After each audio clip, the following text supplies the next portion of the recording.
Shankar, welcome to Quinto Dia Útil and Respostas Humanas. This is a collab for this event. It's a pleasure to be here with you. It's a pleasure here, Emerson. It's such an energetic event here, Wow. so I'm excited about this. I just heard that this is the second largest event in the world. Wow, in Latin yeah. America, yes, and the Latin world and America is the first. First yes, in yes, Latin in Latin America. America. I think in US they have an show event like this. event. The show is Yeah. the first, yeah. Yeah. But So you the- have a question. Yeah, the first question. So, does your name mean something? Actually, it is. I'm originally from India. So I'm Indian. So this is the god of destruction. This is Shiva. So the idea is, from destruction, you create You create new things, And so or he creates. he, Yes. yes. So God of He or she. destruction. Yeah, yeah. Wow. so that's kind of Shankar. That's Lord And Shiva. and that's so amazing because we have to. In order to recreate something, we have to destroy something inside us, yes. or Yeah. in our context. So that's so beautiful. Well, thank so you. Do you feel like you are destroying a lot of things and creating new Yes. things? Innovation in front of us. Innovation. Exactly. That is truly the definition of innovation. Well, you have to give up something to innovate, and I never realized that, but I do like to create and innovate, and I'm very easy in letting things go. So this works perfectly for my name. So your parents, they were visionary.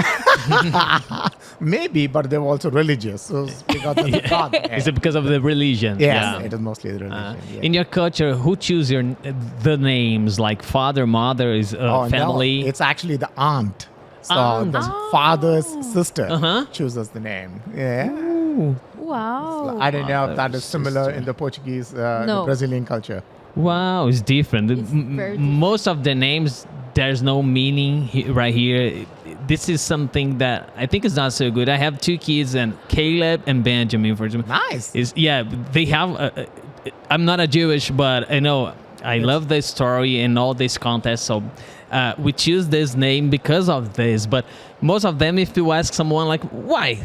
Can you give me like the meaning of your name or something? Oh, I don't know. Who chose your name, father or mother? I don't know. So my mother told my father that when I was born, she would look at me and tell my name. Wow. And that's impressive. yeah, she and Called she and- energy, something. yes. yeah, and then she looked at me, and then she looks like a knee, because all newborns, they look like a knee. No, that's not a funny story. You can laugh. I don't know. Can you give me a tip? Like, if I go to India, what would be my first place over there? It depends on what you want to do in India. It's kind of like Brazil, right? So many different things and so many things you can do. If you want to explore history, you go to New Delhi, Agra, Delhi. For Taj Mahal. If you want beach, you go to Kerala in the south.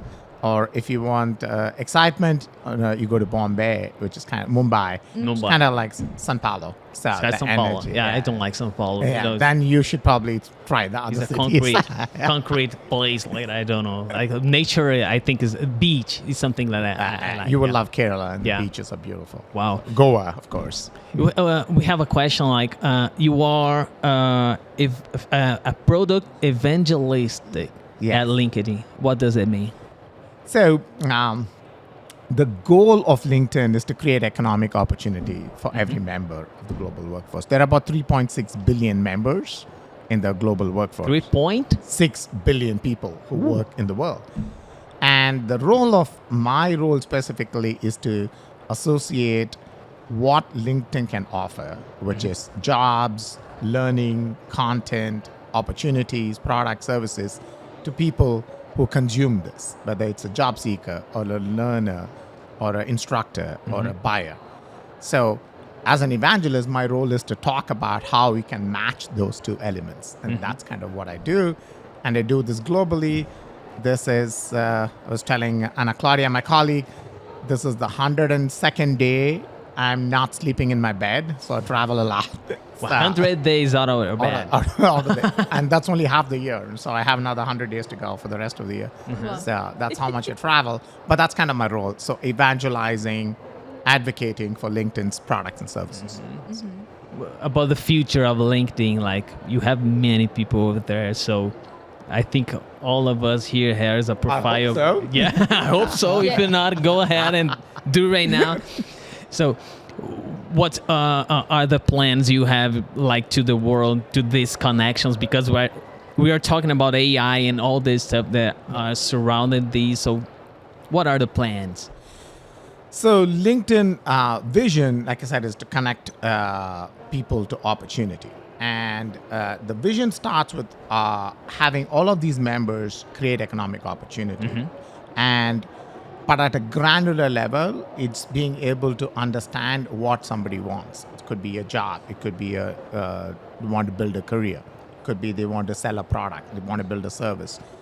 So we want to understand in a very granular way what they want and then connect them to somebody who's consuming that information. And right now, if you look at it in Brazil, we have 89 million members. 9. Yeah, we want to grow that here in Brazil. Brazil is the second fastest growing country on the platform after India. But we also want to educate and help institutions, economic institutions like Governor Federal Brazil, World Economic Forum, Asia Development Bank, to see what they should change as AI starts getting into the world. Because if people are not being upskilled or reskilled or told on what technology they should start investing in, they will be left behind. And that opportunity is the big kind of the burden that LinkedIn carries to make sure that that continues to happen. So, sorry, go ahead, Fernando. Everyone talks about how the robots work for example, talent acquisition platforms or consultancies. So, how can we, normal people, use the LinkedIn using the AI context that is there in the platform? So how can you use better? How's the best practice so we can interact with this AI technology in the LinkedIn so we can grow our careers or find new people or I don't know. Great question, Fernanda. And by the way, LinkedIn has always been an AI company. That's right. Anytime when you first joined LinkedIn, we said, hey, these are the people you may know, or content you may connect, or companies you may want to follow, or books you may want to read. Suggestion all the time. Suggestions, It has always been there. But to your point of what the new generation of AI is doing is now we are helping members, even long-time members or new members, with AI-assisted job skilling to change their profile so they can be more attractive. They can change the way they look for a job. Historically, you have to go and say product manager or sales development. Now you can go, I want to work for a eco-friendly company with a focus on environmental development. And it can be just a normal, casual language speech. And that will understand, the AI will understand what you mean and start giving you recommendations based on that. That's one way you can do it. The second way is, if you have a particular set of interests, you want to engage with that kind of content. So the more content you engage on points of interest, the more recommendations you would get. So it feeds off of each other. So that's a second piece that we are trying to encourage. And the third is, be an active participant into the community. Everybody has immense amount of knowledge. There is collectively about 14.2 billion years of knowledge on LinkedIn. So everybody is good at something. Share that knowledge because there are people looking to consume that knowledge.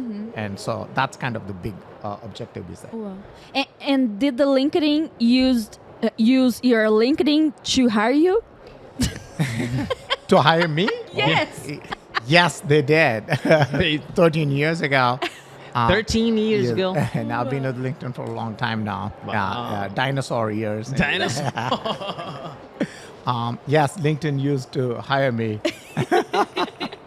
So it's fun. It's interesting the way you say members, not users. Yes. Like, Great. this is a conception, no? Yes. Emerson, that's a fabulous point. So we changed that mindset about 8-9 years ago, right? So if you look at other social media platforms, it's all about users, right? Whether it's X or TikTok or Facebook, because users mean that they are using somebody else's information. As a member, you are in a community. Yeah. You belong and you share that information. So we are very insistent that a member is the concept, is the word you use. I don't know if that translates equally in Portuguese. Yeah. But that's what we want to do, because we believe everybody has some intellectual specialty. And as a member, you want to share that and you want to consume other people's stuff. As a user, you feel like you're using somebody else's information, which is why we don't want to use it. I understand, because marketing is my area. And when you think about branding, we have the first wave focus on product, the second wave focus on customer centricity, and then the third is about ecosystem, environment, this changing that we are doing, like these partnerships. So I think this is not the future. This is the real present, and you are into these, like, it's a huge social media. We were talking about this last year, because Brazil for social media is an interesting place, because I don't know, Brazilians love to be here, spending their times all day doing this. So LinkedIn is think like we have Instagram, Facebook, and then we have our space, please. We are building something like. In your global perspective, what skills or mindsets should professionals focus right now? What do you think? So I think Fernanda brought this earlier as well, with this whole advent of AI. It's essential for people to rethink what skills they have and what skills they can use AI as a tool. So we did a huge analysis. We partnered with the World Economic Forum. And if you look at it, it falls into 4 broad areas. And 3 of the 4 broad areas are very human skills. It's about self-ownership. It's about wanting to be an entrepreneur. It is about creativity. It's about collaboration. It's about agility to do different things. And ability to, the 4th thing is the digital, which is AI, ability to work with the tools, the digital tools. 3 of these 4 are very human skills. So when people say, should be worried about AI, you should be worried about not using AI. And that is the piece. Because as a human, as machines get better at being machines, we need to get better at being humans. And nobody can be better humans than humans. I think that is the skill that I talk about is more important, which is historically our parents, your parents, typically worked for a company for many years, 20, 30 years, and then they had similar skill sets and they used it, and then they became retirees and enjoy life. But now that paradigm is shifting. You can probably see from your peers and your groups, people are doing many roles, many jobs. We expect the next generation of people who are coming into the workforce will have twice as many jobs than the previous generation. So the long-term employment means continuous learning, and that becomes super important. And so we always talk about things that we need to acquire, to add to our knowledge. So since your name has such a beautiful meaning, what are the things that you think we have to destroy in order to use AI better, or to live in a world with AI? I know now why you're a podcast host, because you guys both ask such excellent questions. The first mindset we need to destroy is, I went to a university, I learned a degree, and that's it. I'm going to use that degree.